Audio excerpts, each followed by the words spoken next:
国军官兵弟兄姐妹，大家好，我是海军司令刘志斌上将。海军敦睦支队在执行任务中，部分官兵感染新冠肺炎，引起了社会各界的高度关注，甚至对国军战力产生许多质疑和舆论的压力。我身为海军司令，责无旁贷，要表达最诚挚的歉意，一定肩负起最大的责任，带领海军官兵渡过难关，维护属于军人的荣耀与自信，重拾国人对海军的信任。在此，我也请国军官兵与国人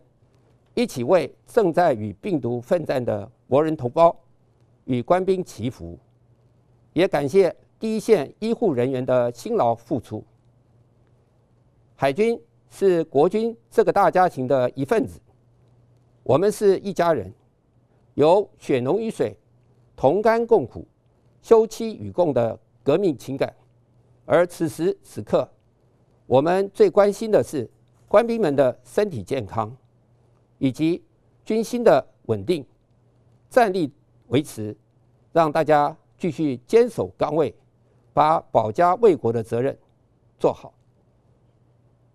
此次专案调查小组初步的调查报告，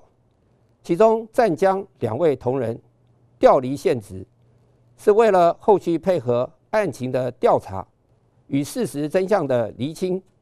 展现我们负责任的态度。我们要让全体国人知道，三军一体，如手如足，没有人可以分散我们的力量，分化我们的感情。国军是团结一致、合作无间的战斗体。过去，我们携手度过许多的困难，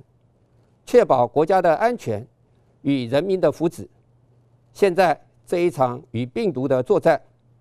在军民携手同心下，我们必将赢得胜利，欲请国人与官兵安心。现在，我们的敌人中共正在大肆宣传国军遭受重挫，也期待我们产生战力的下戏，但是他们错了。我们要让他们知道，国军面对敌人的威胁，绝对不会有丝毫的松懈。所有的战备演训还是维持正常进行，保持最强的战力和战备，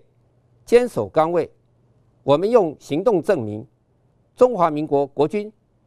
手不会放，情不会淡，心不会散，有误失，但是不会退却，会跌倒，但是不会气馁。我们必将会克服横逆，成为更勇敢的国军。国军是国家安全的守门员。面对疫情，我们要守住关键的时刻，期待全体国人、国军弟兄姐妹及眷属，让我们一起加油，团结一致，携手同心，向前迈进，战胜病毒。谢谢大家。